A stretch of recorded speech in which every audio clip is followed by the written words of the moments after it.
First of all, despite of what I said in my previous video, I wish everyone a happy and safe 4th of July, especially now that we've gotten reports that a good portion of the nation is suffering from a heat wave, crippling heat that could be incredibly dangerous to anyone, especially those who are barbecuing or marching in parades. Please be safe. That being said, I am still not going to celebrate July 4th this year because I'm seeing the fake patriotism that Donald Trump and his followers are creating. And not to mention the demonizing of people whose only crime is that they're either of a different color or they didn't vote for Trump. And to help me understand all of this, this is an article I'm about to read from John Pavlovitz. Americans are exhausted by the right's pretend patriotism and phony faith. Life is exhausting these days for a lot of us, and I figured out why. I think it's having to sit through the pretending. You see, it's bad enough watching over a third of our nation becoming fully indoctrinated into a sycophantic cult of personality of the very worst kind of person. To see once reasonable people abandon any semblance of benevolence towards diverse humanity. It is rightly heartbreaking to see those we love so seduced by power, addled by racism, and deluded by tribalism that they've declared war on immigrants, vaccines, gay kids, the electoral process, and each other.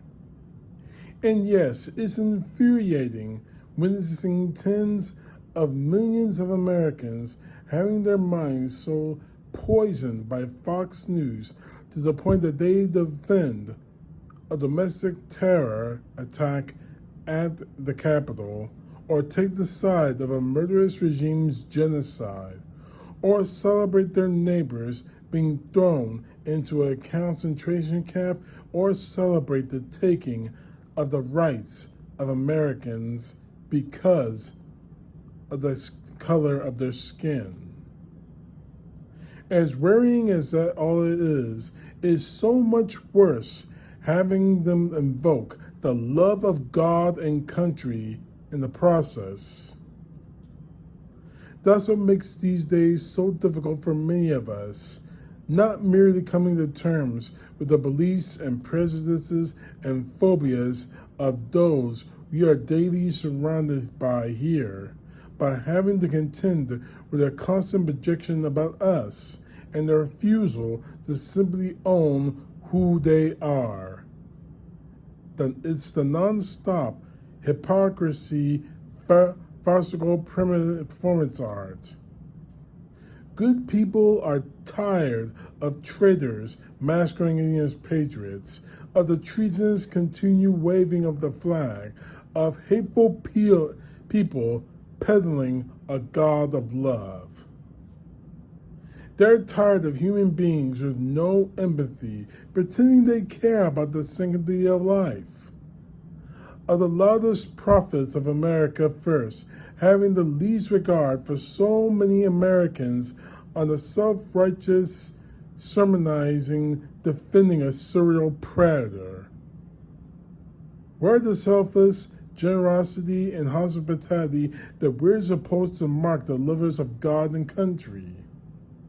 Where are the lives that replicate and the embrace of the poor, huddled masses affixed to the foundation of liberty?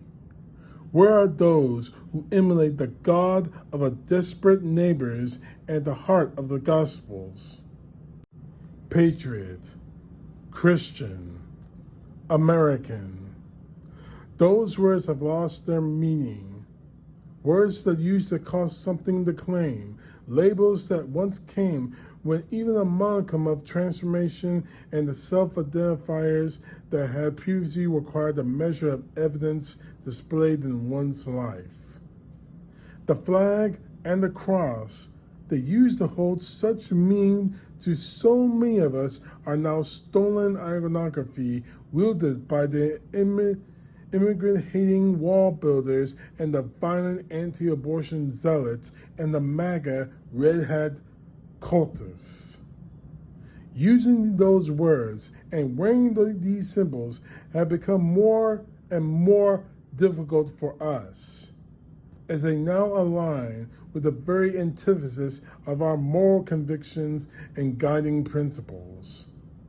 People who truly love this country, who earnestly seek faith expressed in love, human beings who are burdened to make America worthy of the speeches and anthems.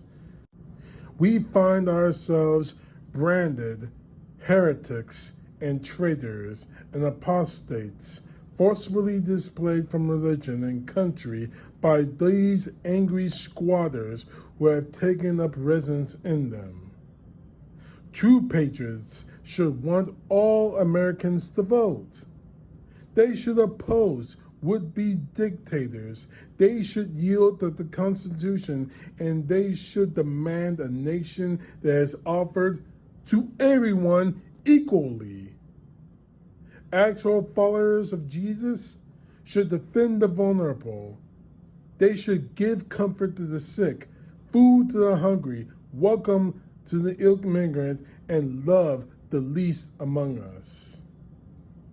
And while the masqueraders and pretenders parade around in grand performative acts of love of God and country while willfully betraying both, the rest of us are going to have to fight to hold on to our nation and our religion, and to care for a world that desperately needs authentic people of faith, morality, and conscience who simply live a love that doesn't need to declare itself loving.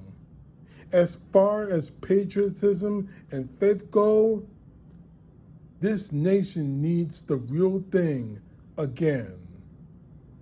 How are you experiencing, wrestling with, and experiencing your patriotism or faith right now? Are you feeling the exhaustion I talked about here? Let me know. Thank you, John Pavlovich, for this. And honestly, it is not stopped. Donald Trump supporters, and I can attest to this from my experience, Donald Trump supporters have labeled me and have labeled anyone who doesn't even support Trump, who questions him, who calls out everything he does. We're called traitors. We're called communists. The new buzzword that Donald Trump himself has brought out there and Donald Trump supporters are rolling with. The fact of the matter is, I'm a patriot. I love my country. But I will not sit back and let my country burn, all because you in the MAGA love it to watch it burn, because Donald Trump has given you the match. CTP, know the truth. God bless. Peace to the left, justice to the right. Please don't forget to subscribe and share my videos.